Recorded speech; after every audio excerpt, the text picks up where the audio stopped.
kita akan sharing mengenai iman. Nah, pasti kalian yang ada di rumah ataupun yang ada di kos pasti pernah mengalami kan gimana itu iman dan bagaimana perjalanan iman kalian sama Tuhan. Nah, menurutmu iman tuh kayak apa sih? Kalau kita lihat di Alkitab lagi nih ya, di Ibrani 11 ayat 1 itu ngomong, iman adalah dasar dari segala sesuatu yang kita harapkan dan bukti dari segala sesuatu yang tidak kita lihat. Jadi teman-teman, KYF dimanapun kalian berada, orang Kristen itu identik dengan yang namanya iman, selain dengan kasih, benar ya? Ketika kita tidak memiliki iman, ya sama aja, kita cuma berjalan aja sama Tuhan, karena iman itu yang akan menuntun kita untuk semakin mengerti kehendak Tuhan dalam hidup kita. Nah, pastinya teman-teman KIF dimanapun kalian berada, kalian pasti punya cerita-cerita unik. Nah, pasti ada sesuatu yang di luar ekspektasi kita yang tidak pernah kita duga-duga, teman-teman. Pasti ada cerita-cerita. Nah, kalau dari pengalaman saya sendiri, dengar dari teman-teman yang ada, terutama orang di sebelah saya ini, dia punya pengalaman yang luar biasa bersama Tuhan. Mungkin boleh di-sharingkan? Nah, kalau berbicara dengan iman sendiri ya, sebelum-sebelumnya aku sudah pernah sharing sama teman-teman kalau bagaimana perjalanan imanku selama aku berkuliah kayak gitu. Dan kemarin itu juga adalah perjalanan iman yang sangat luar biasa buat saya ketika lika-liku perkuliahan saya itu saya hadapi kayak gitu. Jadi kemarin itu kan kita udah ini masuk semester baru kan ya. Nah, kemarin itu juga aku deg-degan lagi sama Tuhan, ya biasa gitu. H-1 sebelum nggak H-1 sih, tapi ya H-7 gitu. Kurang dari seminggu kita berkuliah kayak gitu. Seperti biasa, seorang Ita belum registrasi ulang gitu kan. Nah, saat itu hari Senin aku udah mulai kayak insecure, takut gitu, kayak ini Tuhan, aku bisa kuliah lagi nggak ya semester ini kayak gitu. Tapi puji Tuhan tuh sangat baik gitu buat hidup saya. Terus hari Seninnya saya WA sama wakil dekan saya, terus saya bilang apakah bisa saya minta dana bantuan dana kayak gitu, beasiswa. Terus dia bilang oh bisa. Terus habis itu dibuatkanlah saya surat dan dituju ke PS3 sebenarnya, tapi waktu hari Selasa tuh belum ada jawaban kayak gitu. Terus hari Rabunya saya chat lagi kan sama wali studi saya, wakil saya. Terus saya bilang, Pak gimana ya, apakah sudah bisa gitu suratnya, apa sudah diterima? Terus mbaknya bilang kalau sempat lupa dan baru dikirim lagi. Nah itu bikin saya tambah takut kan, karena hari Kamisnya itu kan kita libur tanggal merah, pasti di kampus juga libur kan. Nah setelah itu yaudah lah, saya bilang yaudah Pak nggak apa-apa gitu. Terus bapaknya bilang nanti kamu langsung hubungin kepala Dikem aja ya, karena saya sudah udah bilang kayak gitu. Terus ya udah Pak, kok gitu nanti saya aja yang hubungin. Nah kebetulan Dikem saya ini adalah dosen saya sendiri, dan di semester ini adalah menjadi dosen pembimbing saya untuk skripsi. Terus habis itu saya chat sama beliau hari Rabu gak dibalas tuh, padahal Kamis kan kita udah libur. Terus udah sore juga gak dibalas, sampai saya telepon saking saya tuh takutnya gitu kan teman-teman. Nah yaudahlah nggak apa-apa. Nah hari Kamisnya itu gini sih teman-teman, ketika kita memikirkan hidupnya orang lain, hidup kita itu juga bakal dipikirkan sama Tuhan. Kayak gini, aku pun masih memikirkan gimana saya kuliah, tapi di sisi lain saya harus membantu teman saya yang membutuhkan saya. Nah hari Kamis itu saya membantu teman saya cuma bilang sama Tuhan, aku mau bantu temanku dulu, urusanku Tuhan pasti punya jalan kayak gitu. Ya udah hari Kamisnya pagi tuh tiba-tiba kepala Dikom itu nggak telepon tapi balas chat saya, terus bilang maaf ya Dik, bapak soalnya lagi sakit nggak enak badan, makanya baru bisa balas chat gitu, terus bilang kalau baik besok bakal diproses kayak gitu. Nah hari Kamisnya malam tuh nggak ada kabar sama sekali, dari siang sampai malam tuh nggak ada kabar sama sekali. Nah aku udah mulai agak sedihkan lagi nih, tapi aku cuma percaya satu hal sama Tuhan, ketika Tuhan ada dalam hidup saya, Tuhan tuh beracara di semua kehidupan saya. Dia yang bertanggung jawab. Kalau Tuhan mau saya di sana ya udah, berarti Tuhan yang bertanggung jawab. Saya cuma bilang sama Tuhan satu hal kayak gitu, Tuhan ini hidupku, aku ini anakmu kayak gitu. Jadi nggak usah khawatir ya, walaupun secara manusia pasti adalah khawatirnya, kayak emosi saya tuh kayak lebih naik sedikit gara-gara saya khawatir gitu kan, cemas. Tapi saya selalu ingat apa kata Tuhan di ayat mana saya lupa, tapi itu bilang dalam tinggal tenang terletak kekuatan. Nah itu yang selalu saya pegang. Jadi kita tuh nggak usah takut-takut gitu sih sebenarnya. Ya tapi emang kayak gitu ya, nggak boleh takut kayak gitu. Nah terus di situ jam berapa ya, pagi Jumat itu belum ada kabar. Terus kan aku harus ngurusin juga ada pesanan-pesanan gitu. Terus dari situ aku yaudahlah, aku mau ngurusin pesanan itu dulu aja. Terus itu ya udah habis dari pasar, tiba-tiba saya dapat chat dari dosen saya itu jam 9 pagi. Iya dek, ini sedang bapak proses kayak gitu. Mungkin kamu bisa datang ke sini ya, ke mana, ke kampus kayak gitu. Saya tuh nggak bisa bayangin gitu loh. Kalau biasanya aja saya ngurusin itu berhari-hari, sedangkan ini udah hari Jumat, hari terakhir kita adjustment teman-teman. Nah habis itu waktu aku datang ke sana, tiba-tiba ditanyain sama itu kepala pickupnya itu, terus bilang saya cerita apa adanya. Terus itu ya ini yang uang yang kemarin udah dilunasin gitu, udah diproses, kamu tanda tangan. Terus uang pembangunan kamu urus sama wali studi. Puji Tuhan ya, biasanya wali studi saya itu sangat-sangat amat susah dihubungi. Kemarin itu sangat gercep, nggak ada 1 menit chat udah langsung dibalas kayak gitu. Terus habis itu saya udah udah kelar yang buat urusin pembangunan. Setelah itu saya langsung datang ke bagian administrasi lagi. Terus saya bilang, Pak ini udah gitu, tapi kan saya nggak mudeng ya kalau pakai stas, itu kan pakai stas kan, nggak mudeng gitu.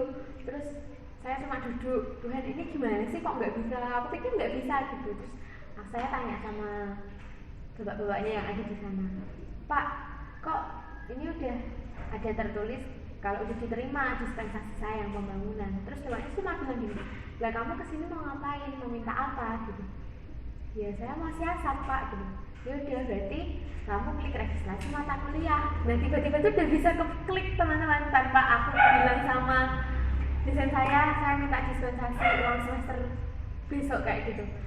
Jadi itu kayak kemenangan Tuhan itu, walaupun saya dibikin deg-degan dulu, dibikin takut dulu, tapi tuh kayak ini loh, imanmu tuh kapan bilang kalau imanmu tuh kamu bisa kuliah, ya udah kamu bisa kuliah kayak gitu. Jadi ya benar yang tadi dikatakan di Ibrani tadi, kalau iman itu emang dasar dari segala sesuatu yang tidak kita lihat gitu, dasar dari segala sesuatu yang kita harapkan dan bukti dari segala sesuatu yang tidak kita lihat, seperti itu.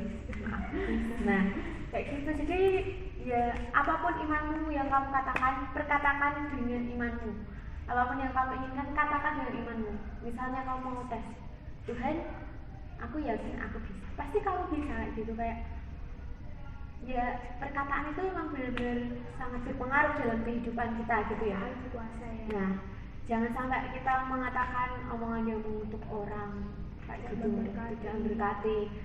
Ya perkatakanlah perkataan iman gitu teman-teman. Dan itu perjalanan saya di semester ini yang luar biasa. Jadi saya dari semester kemarin dan semester ini tuh saya nggak bayar sekolah kuliah sama sekali. Ini semua karena Tuhan, bukan karena kekuatan saya. Dan lewat beliau-beliau yang ada di atas itu saya sangat-sangat bersyukur gitu loh.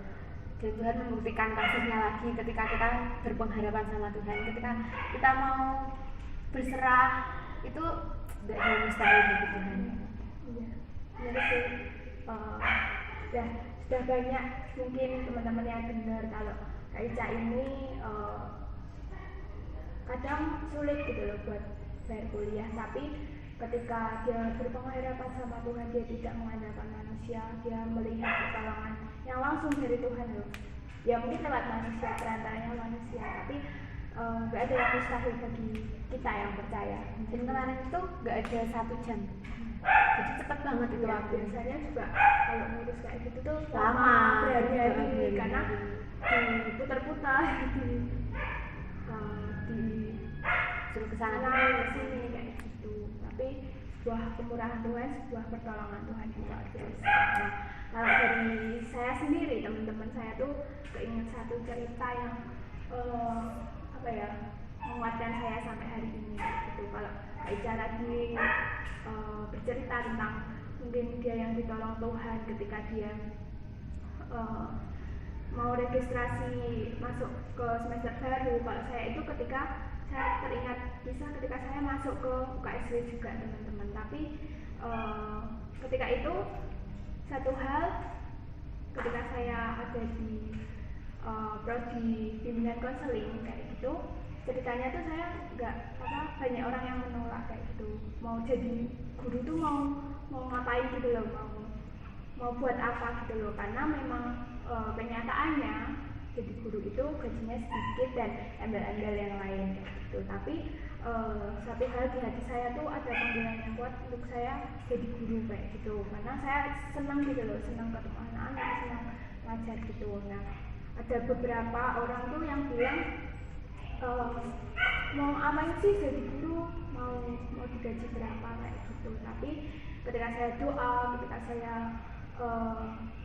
tanya sama Tuhan, aku tuh harus di mana, dan di masa-masa kuliahku tuh aku juga harus melayani yang seperti apa kayak gitu. Nah, Tuhan tuh jawab gerakan hati saya untuk daftar di prodi BK kayak gitu. Awalnya ya jalan mulus kayak gitu, jalannya mulus dan puji Tuhan masuk. Tapi ketika seiring berjalannya waktu, ada beberapa orang yang bilang bahwa ngapain sih jadi guru dan lain sebagainya. Itu ketika itu satu titik itu yang membuat saya down, saudara, karena ya perkataan manusia itu sering kali mengintimidasi kayak gitu, sering buat kita itu nggak tenang kayak gitu toh, takut. Nah, tapi ketika saya tanya Tuhan lagi, ketika saya berdoa lagi buat Tuhan, benar nggak sih aku ada di sini, dan saya meyakinkan diri saya sendiri, dan saya mau berpengharapan sama Tuhan kalau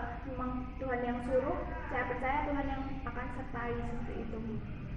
Nah, itu salah satu contoh yang Tuhan tuh uji iman saya di situ teman-teman, karena Tuhan itu mau tunjukkan banyak hal dalam hidup saya selama saya kuliah. Dan puji Tuhan sampai hari ini ya tidak memungkiri bahwa saya tuh ketika nilai-nilai saya tuh juga bagus, ya saya cuma bisa bersyukur gitu loh, karena berarti tidak salah ketika saya ada di UKSW gitu dulunya, ada saya ambil jurusan ini kayak gitu. Nah, itu yang contoh salah satu iman, dimana saya tuh sama sekali tidak bisa melihat apa yang di depan saya, tapi saya mau belajar percaya bahwa Tuhan menyertai setiap hidup saya, setiap langkah hidup saya, setiap apa yang saya ambil, Tuhan itu menyertai.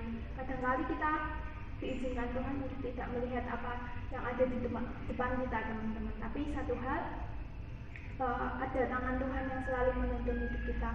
Mungkin hati kita yang menggerakkan kita terlebih dahulu untuk kita melangkah, ataupun kaki kita yang Tuhan gerakkan untuk kita itu melangkah terlebih dahulu. Tapi disitulah tangan Tuhan selalu menuntun kita kayak gitu sih. Jadi memang iman itu kita tidak melihat, tapi kita percaya kayak gitu. Orang Kristen hidup dari percaya, tanpa iman, tanpa perbuatan juga semua adalah kesia-siaan, semuanya adalah mati teman-teman. Nah, itu mungkin dari Kak Ica ada yang ditambahkan. Ya, jadi kalau punya iman juga kita nggak boleh cuma diem-diem aja gitu ya. Jadi iman tanpa perbuatan itu mati gitu. Jadi ya kita dengan beriman kita juga melakukan apa yang bisa kita lakukan gitu. Selain itu ya biar serahkan aja sama Tuhan, dan jangan lupa juga iman di apa ya, diikuti dengan rasa kasih gitu. Walaupun kita sedang dalam keadaan terhimpit pun kita juga masih berhak gitu untuk mengasihi orang lain. Jangan egois gitu.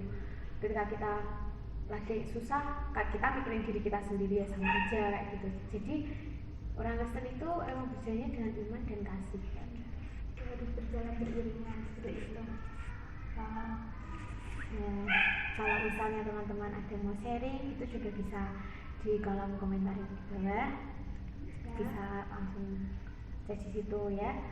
Terus mengenai iman juga, kalau hari-hari ini tuh kita juga diajari teman-teman untuk beriman gitu.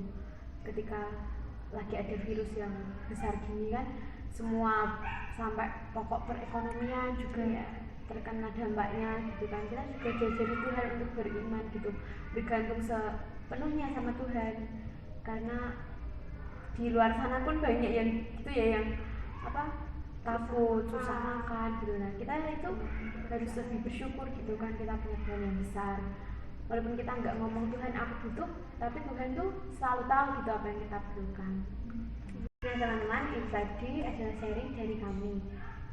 Kalau teman-teman terberkati, jangan lupa untuk like, comment, and subscribe channel ini biar kita semua, banyak orang yang terberkati di luar sana, bukan cuma KYF, tapi banyak orang percaya di luar sana yang benar-benar tahu bahwa Yesus adalah Tuhan, Raja di atas segala raja.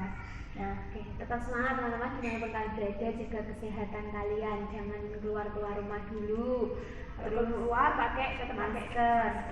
Nah, terus juga kalian harus berdoa terus biar corona ini cepat berakhir dan kita cepat bertemu. Oke, sampai situ aja teman-teman. Kita mau yel dulu lah. Apa ya? Oke, kita yel ya bareng. Sekarang lanjut Let's shine.